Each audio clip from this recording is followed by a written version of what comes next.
Welcome back to all the viewers. Today we will start with the next topic, or we can say that it is the next chapter, that is India's foreign trade. यानी आज का हमारा topic हो जाएगा India का foreign trade क्या था from 1950 to 1990, कि सारा टॉपिक अभी उसी से रिलेटेड ही चल रहा है, तो इस वजह से ये भी आपका उसी से रिलेटेड ही होगा। तो यहाँ सबसे पहले हम वो कर लेते हैं, मेंशन कर लेते हैं इंडियाज़ फॉरेन ट्रेड।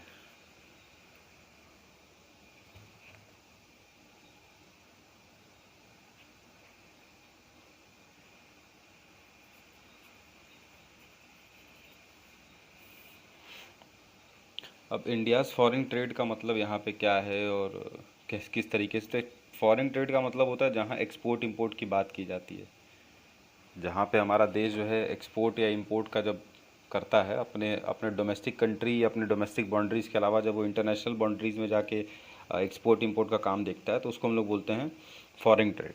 ठीक, तो फॉरेन ट्रेड में मेनली दो ही एलिमेंट हैं आपके।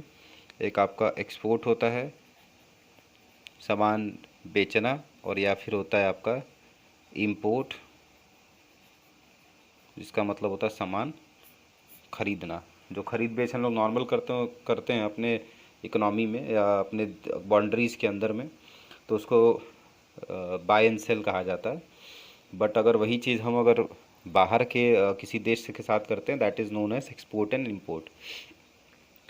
अब हमारे पास जो इंडियन इकोनॉमी था ब्रिटिशर्स टाइम में, at that time what was the India's foreign trade, उसके बारे में थोड़ा बात कर लेते हैं।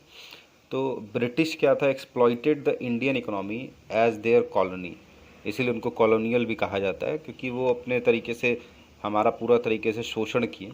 दे use resources potentially of the colonial economy for industrial development in the great Britain. यानी हमारे रिसोर्सेज को इस्तेमाल करके उन्होंने क्या किया, हमारे रिसोर्सेज की मदद से अपना जो है ब्रिटेन में सारा डेवलपमेंट किया इंडस्ट्रियल का। तो उस टाइम में हमारा जो फॉरेन ट्रेड था उसको भी एक्सप्लॉइट किया गया था। Eight that time India was a exporter of raw material. यानी इंडिया क्या था, इंडिया था exporter of raw material and importer of finish goods.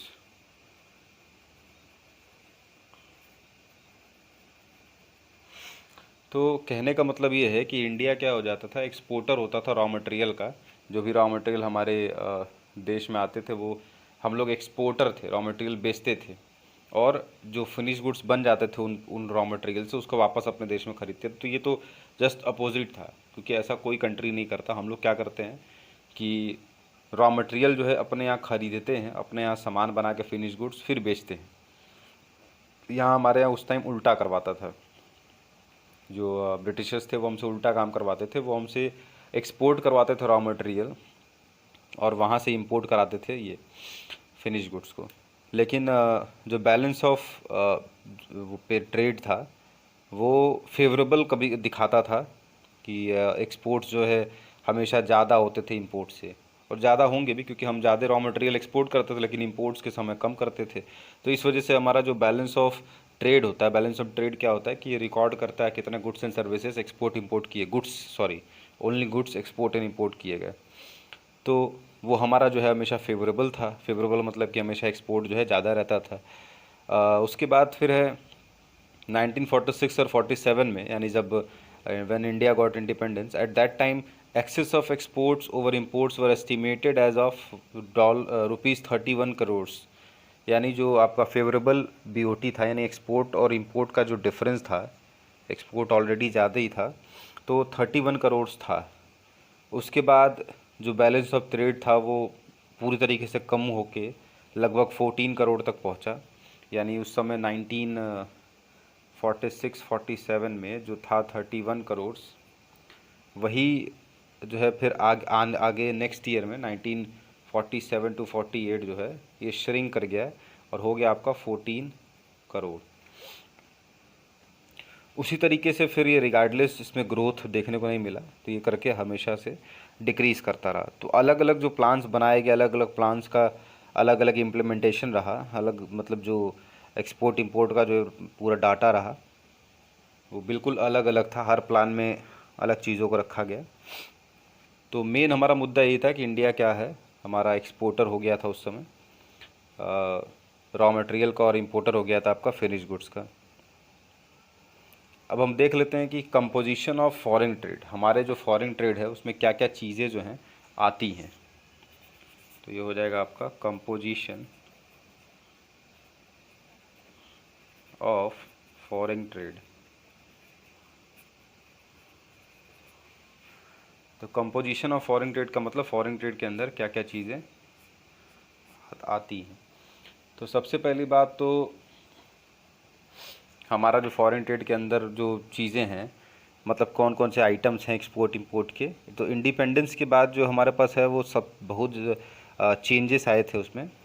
तो सबसे पहले तो इंडियाज़ इंटरनेशनल ट्रेड जो है उसमें क्या था, सबसे पहले था decline in the percentage share of, सबसे पहला हो जाएगा आपका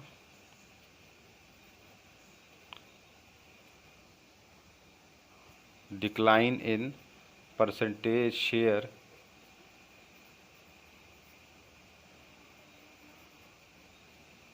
ऑफ एग्रीकल्चरल एक्सपोर्ट्स, यानी जो एग्रीकल्चरल प्रोडक्ट्स के जो एक्सपोर्ट किए जाते थे उसमें काफ़ी ज़्यादा डिक्लाइन देखने को मिला, काफ़ी गिरावट देखने को मिला। जैसे कि आपका जो owing to the fact that India started using its farm products as raw material for its domestic industry, तो इसकी वजह से क्या है, that a substantial rise in India's population has led to a steep rise in the domestic consumption of farm products। तो हमारे यहाँ क्या था कि जब पॉपुलेशन के बढ़ने के वजह से सारा हमारा जो फार्म प्रोडक्ट्स था उस पर पूरा पॉपुलेशन का जो है फोकस होने लगा, तो इस वजह से हमारे पास सामान ही नहीं बचने लगा कि हम एक्सपोर्ट करें, एग्रीकल्चर एक्सपोर्ट्स इसलिए जो है कम हो गया। दूसरा बोला गया डिक्लाइन इन परसेंटेज शेयर, ये भी डिक्लाइन हो रहा था, decline in percentage share of conventional items. अब कन्वेंशनल आइटम जो थे उसमें भी आपका जो है पूरी तरीके से डिक्लाइन हुआ। कन्वेंशनल आइटम्स में यहाँ पे लिए जा रहे हैं आपका jute, T, food grains, minerals, ये सब जो होते हैं उसको कन्वेंशनल आइटम कह रहे हैं। कन्वेंशनल आइटम के अंदर में आपका आ गया जूट, फिर टी हो गया, फूड हो गया, फूड ग्रेन्स मतलब फूड ग्रेन्स हो गया, फिर मिनरल्स हो गया, ये सब आपके कन्वेंशनल आइटम्स के अंदर में आते हैं। तो ये आइटम क्या था, ये constituted the bulk of India's export at the time of independence, यानी इंडिपेंडेंस के समय ये हमारा सबसे ज़्यादा चीज़ें इसी से यही हम एक्सपोर्ट करते थे। लेकिन धीरे धीरे क्या होने लगा, इसमें डिक्लाइन होने लगा, क्योंकि हमने प्लान्ड डेवलपमेंट प्रोग्राम्स जो है इस्तेमाल किए, अपने डोमेस्टिक डिमांड को जो था उसको राइज होने दिया, और जो हमारा टोटल एक्सपोर्ट्स था वो क्या होने लगा, फॉल होने लगा। उसके बाद नेक्स्ट हमारा जो कंपोजिशन हमारा इंडिया का ट्रेड का है वो है आपका increase in percentage share of manufactured goods. अब कुछ डिक्लाइन भी किया तो कुछ इंक्रीज़ भी किया, तो increase in percentage share of manufactured goods.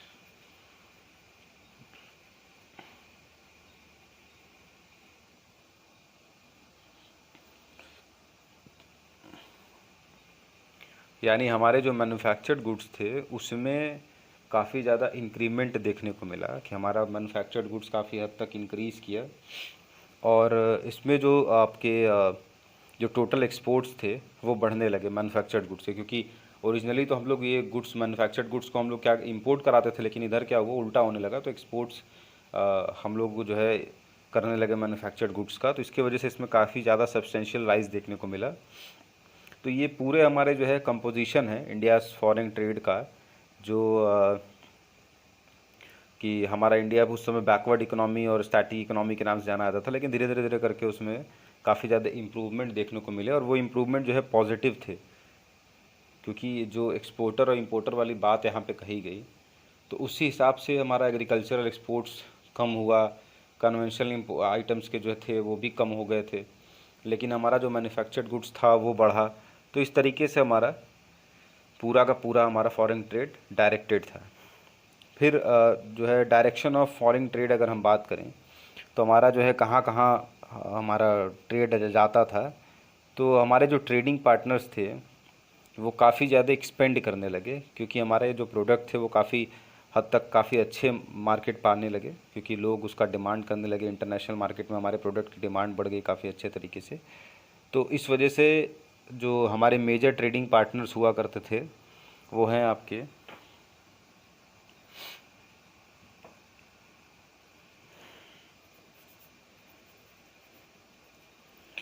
Major trading partners. तो मेजर ट्रेडिंग पार्टनर्स में हमारे पास यूएई है, फिर हमारे पास चाइना है, उस समय था, अभी तो थोड़ा सा प्रॉब्लम चल रहा है। फिर है आपका स्विट्ज़रलैंड, सिंगापुर, ऑस्ट्रेलिया,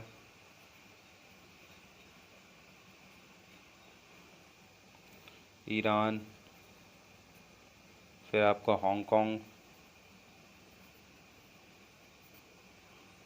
हांगकांग हो गया, कोरिया हो गया, फिर क्या था, इंडोनेशिया हो गया,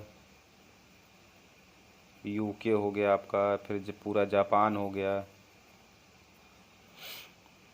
एक्सेट्रा। इतने ये हमारे मेजर ट्रेडिंग पार्टनर्स हुआ करते थे। तो ये कॉन्ट्रास्ट करना स्टार्ट किया 1951 से, when our international trade was confined largely to UK USA, यानी उस क्योंकि उस ये बाद में बढ़ने लगे कि 1950 तक जो है हमारा मेनली जो है यूके और यूएसए में ही केवल चीज़ें जाता था। तो एक नोटेबल फीचर भी है हमारे जो है इंडियाज़ जो फॉरेन ट्रेड है उसके डायरेक्शनल में, कि जो trade in the recent years में जो था हमारा UAE and China have emerge as our leading trading partners, क्योंकि वो काफ़ी ज़्यादा सामान हमसे ख़रीदने लगे, तो इस वजह से हमने उनको लीडिंग पार्टनर्स का दर्जा दे दिया था।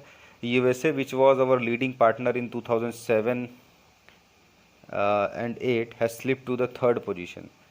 तो 2007-8 के डाटा के हिसाब से मैं बता रहा हूँ वहाँ पे कि फर्स्ट पे आपका यूएई हो गया, फिर चाइना हो गया, फिर यूएसए हो गया, उसके बाद फिर धीरे धीरे बढ़ता घटता रहता है उसमें, जिसमें सऊदी अरेबिया जो है वो भी काफ़ी अच्छा इमर्ज किया है हमारे फॉरेन ट्रेड के लिए, क्योंकि उसने भी हमसे काफ़ी ज़्यादा सामान उसमें वो ख़रीदे। फिर इसमें एक आपका मेन टर्म जो पूछा जाता है वो होता है ईयर ऑफ डिवाइड। तो 1991 को जो है ईयर ऑफ डिवाइड माना गया।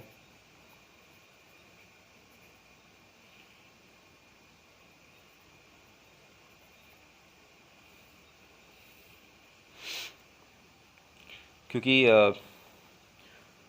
यहाँ पे हमारा जो वॉल्यूम ऑफ ट्रेड था has tend to gear momentum only after 1990, यानी 1990 के बाद ये तो इसीलिए पूछा जाता है। तो इसलिए यहाँ पे क्या है, it is because till 1990 we were relying on a different trade strategy, but we were relying on inward looking trade strategy. उस 1990 तक हम लोग inward looking trade strategy follow करते थे कि ज़्यादा इंपोर्ट जो है वो इंपोर्ट को सब्स्टिट्यूट करेंगे डोमेस्टिक प्रोडक्शन से। लेकिन after 1991 we shifted to the strategy of export promotion, क्योंकि वहाँ के बाद हम एक्सपोर्ट प्रमोशन, इसलिए इसको ईयर ऑफ डिवाइड कहा जाता है कि इसके पहले यानी 1990 तक जो बात थी वहाँ पे हम लोग inward looking trade strategy follow करते थे। इसको इंपोर्ट सब्स्टिट्यूशन भी कहा जाता है अदरवाइज। और उसके बाद फिर आपका 1991 से हमने एक्सपोर्ट प्रमोशन चालू कर दिया है। तो इसीलिए इसको ईयर ऑफ ग्रेट डिवाइड भी कहा जाता है, क्योंकि काफ़ी स्ट्रक्चरल चेंजेस इसमें देखने को मिले थे। तो इंपोर्ट सब्स्टिट्यूशन के बारे में फिर हमारा जो टॉपिक रहेगा वो नेक्स्ट टॉपिक हम लोग उसी पे देखेंगे, इंपोर्ट सब्स्टिट्यूशन क्या था और क्या उसके पॉजिटिव और नेगेटिव इफ़ेक्ट्स हैं हमारे इंडियन इकोनॉमी में। Thank you for watching this.